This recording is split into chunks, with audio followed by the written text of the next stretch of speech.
اللهم صل على سيدنا محمد وعلى آل سيدنا محمد. Assalamualaikum warahmatullahi wabarakatuh. Bismillahirrahmanirrahim. Alhamdulillahi rabbil alamin. Wabihi nasta'in ala umurid dunya waddin. Wassalatu wassalamu ala ashrafil mursalin. Sayyidina wa maulana Muhammad wa ala alihi wa sahbihi ajma'in. Rabbi shrah li sadri wa yassir li amri wahlul 'uqdatam min lisani yafqahu qawli. Ada penonton muslimin dan muslimat yang saya hormati. Alhamdulillah, bersyukur kita ke hadrat Allah Subhanahu wa taala kerana dengan kurnia dan izinnya jua kita dipertemukan lagi dengan bulan yang mulia, bulan Ramadan. Dalam kegembiraan menyambut bulan ini dan seterusnya menyambut Hari Raya Aidilfitri, perkara penting yang tidak boleh diabaikan oleh setiap orang Islam ialah menunaikan zakat fitrah. Zakat fitrah adalah wajib ke atas setiap orang Islam yang mempunyai harta yang lebih daripada keperluan dirinya dan nafkah orang-orang yang di bawah tanggungannya pada malam dan siang Hari Raya Aidilfitri. Apabila seseorang itu mempunyai harta yang melebihi keperluan dirinya dan juga nafkah orang-orang yang di bawah tanggungannya, maka dia wajib mengeluarkan zakat fitrah bagi dirinya. Dan dia juga wajib mengeluarkan zakat fitrah orang-orang yang di bawah tanggungannya disebabkan pernikahan atau hubungan kerabat ataupun disebabkan pemilikan. Antara orang yang ditanggung zakat fitrahnya disebabkan hubungan kerabat itu ialah anak. Zakat fitrah anak adalah termasuk dalam tanggungan bapanya. Namun, ada penonton sekalian, bagi anak yang telah dewasa, adakah zakat fitrahnya itu masih tertanggung ke atas bapanya? Ataupun dia sendiri yang wajib mengeluarkan zakat fitrah bagi dirinya? Untuk itu, Irsyad Hukum pada siri kali ini akan mengetengahkan isu mengenainya dengan tajuk Zakat Fitrah Anak yang Dewasa. Ada penonton muslimin dan muslimat sekalian, kewajipan mengeluarkan zakat fitrah bagi seseorang itu adalah tertakluk kepada adanya lebihan harta yang mencukupi untuk dirinya dan nafkah orang-orang yang di bawah tanggungannya. Ini bererti jika seseorang itu ada lebihan harta, maka wajib dia mengeluarkan zakat fitrah untuk dirinya terlebih dahulu. Kemudian, jika masih ada baki lebihan harta, maka wajib dia mengeluarkan zakat fitrah orang-orang di bawah tanggungannya mengikut susunan keutamaan, iaitu isterinya, kemudian anaknya yang kecil, kemudian bapanya, kemudian ibunya, dan seterusnya anaknya yang dewasa. Susunan ini, ada penonton sekalian, adalah mengambil kira susunan dalam pemberian nafkah sebagaimana dalam hadis yang diriwayatkan daripada Jabir radhiyallahu an. Rasulullah sallallahu alaihi wasallam bersabda, "Ibda binafsik, fatasaddaq 'alaiha, fa in fadala syai'un fali ahlik, fa in fadala syai'un falidhi qarabatik." Rawahu Muslim. Maksudnya, mulailah dengan dirimu sendiri lebih dahulu, maka bersedekahlah ke atasnya, yakni dirimu sendiri. Jika ada berlebih sesuatu dari keperluan dirimu, maka untuk keluargamu, yakni isteri dan anak-anak. Jika berlebih lagi sesuatu dari nafkah keluargamu, maka untuk kerabatmu. Hadis riwayat Muslim. Dalam hal ini, Imam An-Nawawi rahimahullah dalam kitabnya Minhaj At-Talibin menyebut, wa annahu law wajada ba'da as-si'an qaddama nafsah, thumma zawjatah, thumma waladahu as-saghir, thumma al-ab, thumma al-um, thumma al-kabir. Artinya, dan bahawasanya sesiapa yang mempunyai lebihan beberapa sa', yakni gantang makanan asasi seperti beras, maka wajib mendahulukan zakat fitrah bagi dirinya, kemudian isterinya, kemudian anaknya yang kecil, kemudian bapanya, kemudian ibunya, dan seterusnya anaknya yang dewasa. Mengenai zakat fitrah anak yang dewasa ini, ada penonton sekalian, dewasa yang dimaksudkan di sini ialah anak yang sudah baligh. Anak yang dewasa itu ada beberapa keadaan, antaranya berakal, tidak berakal, rasyid, iaitu anak yang baligh dan mampu mengurus harta serta agamanya dengan baik. Kemudian anak yang tidak rasyid, anak yang berharta, tidak berharta, berupaya mencari pendapatan sendiri dan tidak berupaya mencari pendapatannya sendiri. Keadaan ini, ada penonton sekalian, dapat disimpulkan kepada pertama, anak dewasa yang tidak berakal dan anak dewasa yang tidak rasyid, yang kedua-duanya tidak mempunyai harta.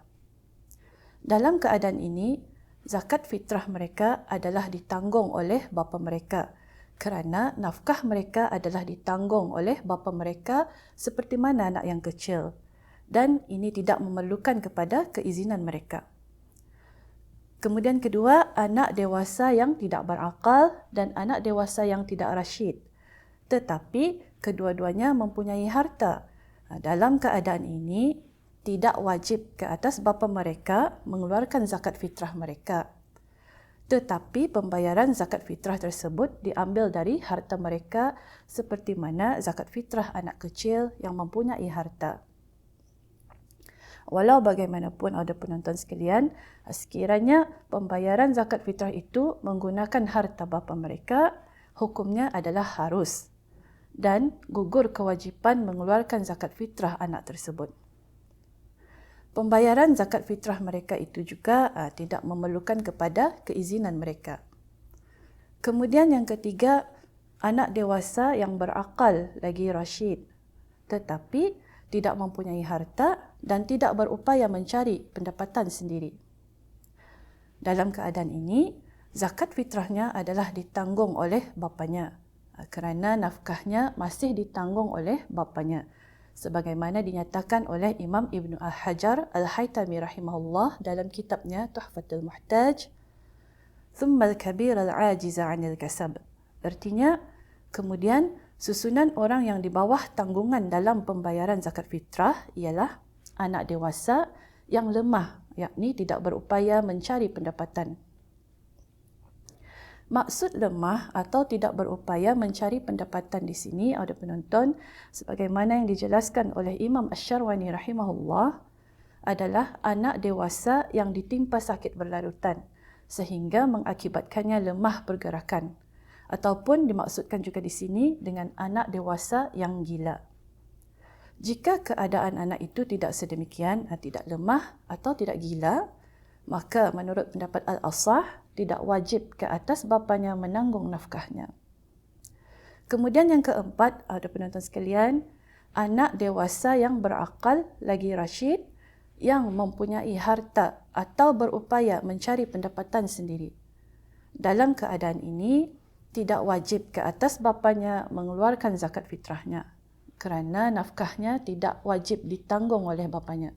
Bahkan, anak itu wajib mengeluarkan zakat fitrahnya dari hartanya sendiri. Walau bagaimanapun, ada penonton sekalian, bagi anak dewasa yang mempunyai harta atau yang berupaya mencari pendapatan sendiri ini, harus juga bagi bapanya mengeluarkan zakat fitrah untuknya. Akan tetapi, hendaklah ada izin daripadanya, daripada anak tersebut. Jadi, bagaimana jika seorang bapa mengeluarkan zakat fitrah untuk anaknya tanpa keizinan anaknya itu? Dalam hal ini, kewajipan mengeluarkan zakat fitrah tidak gugur dari anak tersebut dan dia wajib mengeluarkan zakat fitrahnya dari hartanya sendiri. Anak dewasa yang mempunyai pendapatan sendiri ini, ada penonton, adalah termasuk juga anak yang menerima allowance. Anak dewasa yang mempunyai pendapatan sendiri ini termasuk juga anak yang menerima allowance yang mencukupi untuk nafkah sara hidup dirinya, sama ada dari pihak kerajaan atau lain-lain agensi. Kemudian seterusnya mengenai tempat mengeluarkan zakat fitrah pula. Anak yang mempunyai harta atau pendapatan sendiri, dia wajib mengeluarkan zakat fitrahnya di negeri tempat dia berada ketika dia membayar zakat fitrahnya. Kerana menurut hukum syarak, kewajipan mengeluarkan zakat fitrah adalah mengikut di mana orang yang berzakat itu berada. Perkara ini ada disebut oleh Imam An-Nawawi rahimahullah dalam kitabnya Rawdah At-Talibin.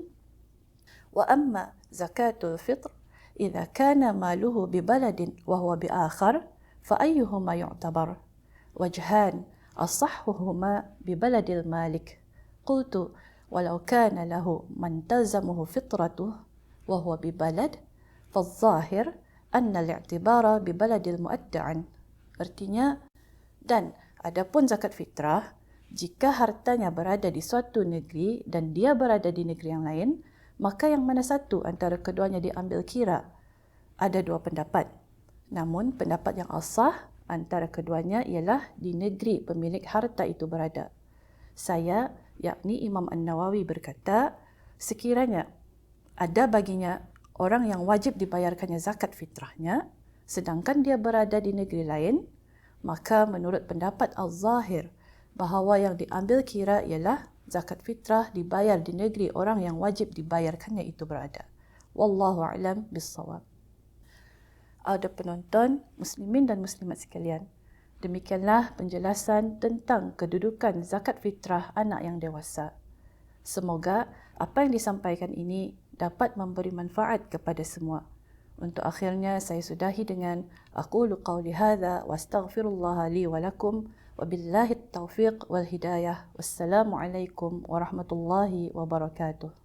اللهم صل على سيدنا محمد وعلى آل سيدنا محمد كما صليت على